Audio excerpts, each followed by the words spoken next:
কি ভুল? বেটা 3 মাস হলো বিয়ে হয়, 1 মাস হলো বিয়ে হওয়া, মা একদিকে খোঁটা দেয়, বাপ একদিকে কয় দেখ ভাড়ুয়াকে দেখ, এখন বউ ছেড়ে ভুল করে তাকে ঘটে না, করে না বাবা? তখন ছেলেটা বিশ্বজাহানকে একদিকে করে দিয়ে স্ত্রীকে ছাওয়ার যারা ছেড়ে যাওয়ার মন নেই, তারপরও সমাজকে মানতে হবে, বাপের আইন মানতে হবে, এই পুরো কষ্ট করে নিয়ে কাঁধে ব্যাগটা নিয়ে ছুটলো কোথায়? কেরালাতে। আর টাটকা বউ বাড়িতে রেখে গেছে। এই জন্য আমি বারবার বলি, মাওলানা বউ ছাড়া কেউ বিদেশে যায় না, দিল্লি যাওয়ার বোম্বাই যাও রে, বউ ছাড়া কেউ যায় না, মাওলানা বুইরা আইসা তুমি আর বউ খুঁজা পাইবা না। ঠিক নাই? কত গুণ হতে হোক, 14 গুণ হয়ে যাবে। অরিজিনাল কথা, এ বাবা অরিজিনাল কথা। বাপের হুঙ্কার দিয়েছে ছেলেকে, চলল দিল্লিতে 1 মাসের বউ। আচ্ছা বাবা বলুন তো কতদিন থাকবে? এই জন্য বড় কেস আছে হযরত ওমরের, আপনাকে বলার টাইম নেই। এ বন্ধু আমার, বাপজান আমার, এত বড় চাপ আপনি ছেলেকে দিবেন না। আব্দুল মুত্তালিবকে ভুল করে দিয়েছেন। আব্বা ভুলের মালিক আল্লাহ, সংসদের মালিক আল্লাহ। বেটাকে বলছে, বেটা আব্দুল্লাহ বিদেশে চলে যাও ব্যবসা করার জন্য। 5 মাস হয়ে গেল, 6 মাস হয়ে গেল, বিয়ে তোমার হয়ে গেছে, একবার যাও সংসারকে পরিচালনা করবার জন্য। আব্বার কথাকে সম্মান দিয়ে ব্যবসা করতে গেল। বন্ধুরা আমার, করুণ নয়নের কথা আপনাকে বলতে আরম্ভ করলাম। বন্ধুরে, নবীজির বাবা ব্যবসা করতে গিয়ে ব্যবসার জায়গা থেকে ফিরে আসার সময়তে রাস্তায় মরে গেল। ইন্না লিল্লাহি ওয়া ইন্না ইলাইহি রাজিউন বলতে হবে না। কেউ বলে দিয়েছে, বলেননি? কেন বলা যাবে না মৌলানা? এ বাবা মুসলমান নয়, আশহাদু আল্লা ইলাহা ইল্লাল্লাহু ওয়া আশহাদু আন্না মুহাম্মাদান আবদুহু ওয়া রাসূলুহু, এই কথাটা বলেনি, যার জন্য ইন্না লিল্লাহ পড়তে হবে না। রাত 10টা হয়ে গেছে, আপনি ফোনে পাচ্ছেন, মাইকে খবর পাচ্ছেন, মুখের বাপ আব্দুল রহমান মারা গিয়েছে, কিন্তু জানেন লোকটা খুব মদ খেত। তো ওই লোকটার কথা শুনলে যে মরে গিয়েছে, আর সঙ্গে সঙ্গে মুসলমানকে বলতে হবে ইন্না লিল্লাহি ওয়া ইন্না ইলাইহি রাজিউন। কিন্তু কোনো যদি কাফের মরে যায় তো খবরদার ইন্না লিল্লাহ বলে ফেলবেন না। বন্ধুরে আমার, নবীজির বাপ ইন্তিকাল করেছে, নবীজির বাপ মারা গেছে, নবীজির মাকে খবর দেওয়া হলো। আব্দুল মুত্তালিবের কাছে খবর পৌঁছে গেল, আব্দুল মুত্তালিব তোমার বেটা বাড়িতে আসার সময় রাস্তায় ইন্তিকাল করেছে, অমুক জায়গায় কাফন দাফন হয়ে গেছে, মাটি দেওয়া হয়ে গিয়েছে। আব্দুল মুত্তালিব চিন্তা করে, আল্লাহ কেমন করে সম্মান বাঁচাবো, কেমন করে ধৈর্য ধরবো, আমি বাপ নয় মনে একটা সাবুর করে নেব।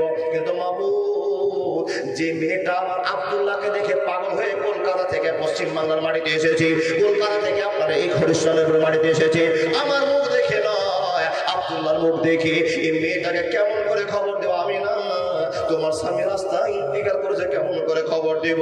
বন্ধুরে আমার, এক পা দু পা করতে গেলে শ্বশুর মশাই অরিজিনাল খবরটা দেবো। আমি না, বেটি রে তোমার কাছে একটা বড় আমার আবেদন হয়ে গেছে। বেটি চোখে জল কাঁদো কাঁদো ভাব নিয়ে বলছেন, ও বেটি আমি না, তোমার কাছে প্রশ্ন, আল্লাহ তোমাকে যদি একটা মাও দেয়, আবার মাটা ছিনিয়ে নেয়, তো কি উপায় করা আছে? কি তোমার করা আছে? আমার কি করা আছে?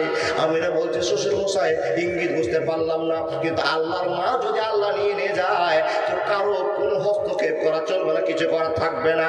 বেটির কাছে বলছে, বেটি যদি সেটা তোমার বিশ্বাস হয়ে যাওয়ার অরিজিনাল তুমি মেয়ে আছো, বেটিরে শুনে না, আমার বেটা আব্দুল্লাহ ব্যবসা থেকে ফেরার সময় রাস্তায় ইন্তেকাল করে নিয়েছি। বন্ধুরে আমার, আমি আর সব মাথার ছাদ যেন ভেঙে পড়ে গেল। আল্লাহ, একটা মেয়ে আছে পৃথিবীর কাউকে দেখে না, একটা ছেলের সঙ্গে বিয়ে হয়েছে, তাকে হেডমাস্টার বলে জানে, তাকে নেতা বলে জানে, তাকে স্বামী বলে জানে, এত শিক্ষিত মেয়ে, এত সুন্দর মেয়ে, যখন বিয়ে হয়ে যায় বাবা ন্যাংরার সঙ্গে দিন কাটায়, কানার সঙ্গে দিন কাটায়, কালোর সঙ্গে দিন কাটায়। আল্লাহ গো, তুমি আমার জীবনটাকে ছেলেটার সঙ্গে পরিবর্তন করে দিয়েছ মাবুদ, কিন্তু পরিহাস কপালের এখানে কারো হস্তক্ষেপ করা নেই। আল্লাহ, তুমি আমার স্বামীকে কেড়ে নিয়েছো, বুক ফাটে কান্নার রোল শুরু করে দিয়েছে। বন্ধুরে আমার, আমি না কেবল হলো, আমি না কান্না করিও না, আমি আব্দুল মুত্তালিব যতদিন বাঁচবো তোমাকে সাহায্য করে যাবো। বৌমা বলছে, শ্বশুর মশাই এটা তো সান্ত্বনামূলক কথা, এটা তো আপনার বোঝাবার কথা। ও শ্বশুর মশাই, আমি কেমন করে দিন কাটাবো বলুন? আপনাকে দেখে তো আসা হয়নি, আমার বাপ মা ভাই বোনকে ছেড়েছি, একমাত্র আব্দুল্লাহকে দেখে কলকাতার মাটি থেকে এত দূর আমি শ্বশুর বাড়ি করে নিয়েছি। কপালের খণ্ডন আছে বলে, ও আমার আব্বা, ও শ্বশুর মশাই কেমন করে আমার দিন কাটবে আমি বুঝতে পারি না। কিন্তু শ্বশুর মশাই খবর নিয়ে নিন, প্রথম রাত্রে নম্বর বেটা আব্দুল্লাহ ফসল আমার গর্ভে আছে, আমি কোন রকম ভুল করব না, আমি কোন রকম অন্যায় করব না। যতদিন পর্যন্ত আমার পেটের বাচ্চা না হবে আমি আমেনা কোনো মতন ভুল করতে পারে না। বন্ধুরা আমার, অথর্ণনে কাদার পর, দুঃখ কেটে যাওয়ার পর, সংসারকে সান্ত্বনা দিয়ে মনকে বুঝে নেওয়ার পর এই ছোট বাচ্চার দিকে নজর দিতে আরম্ভ করলেন। 1 মাস গেল, 2 মাস গেল, 6-7 মাস হয়ে গেল। বন্ধুরা আমার, নির্ধারিত টাইমে 10 দিন 10 মাস, 9 দিন 10 মাসে বিশ্বনবীর জন্ম হয়ে গেল। এবার জোরে বলো না নারায়ে তাকবীর। ইমানের পথে অবিচল থেকে আমার মরণ যেন হয়, ইমানের পথে অবিচল থেকে আমার মরণ যেন হয়। বুঝতে পারলেন কিছু বাবা? বাপ মরে গেল, নবীজির জন্ম হলো। বাবজান আমার বলুন, নবীজি কত কষ্ট করেছেন, কত দুঃখ পেয়েছেন। কোনোদিন এরকম দুঃখ আপনার হয়নি। মা হারিয়ে গিয়েছে, বাপ হারিয়ে গিয়েছে, তারপরে লোকেরা গলার ধরে টেনেছে, থুতু চালিয়ে দিয়েছে, কত মার দিয়েছে। নবীজি সিজদায় বসে আছেন, উঠে ভুঁড়ি চাপিয়ে দেওয়া হয়েছে। মুসলমান, এই দৃশ্যের কথা শুনে কি কোনোদিন আপনার বুকটা কেঁদে উঠবে না?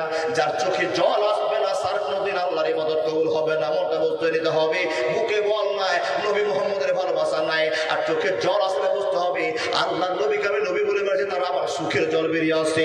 বন্ধুরা আমার, বিশ্বনবী নবী মুহাম্মদ রাসূলুল্লাহ 1 বছর হলো, 2 বছর হলো, অনাথ দিন কাটায়, অনাথ দিন কাটায়, অনাথ দিন কাটায়। একটা কথা মাথায় আনতে হবে বাবা, যার বাবা নাই তার পৃথিবীতে সব ছাদ ভেঙে গিয়েছে।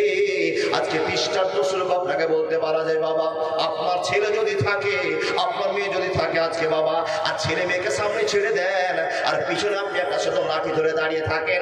দেখেন এই জালসার ভিতরে দোকানে যত বাচ্চা আছে সবচেয়ে আপনার বেটাটাই মাস্তান আছে, তার পিছনে একটা বাপ দাঁড়িয়ে আছে, মা দাঁড়িয়ে আছে, গার্জেন দাঁড়িয়ে আছে।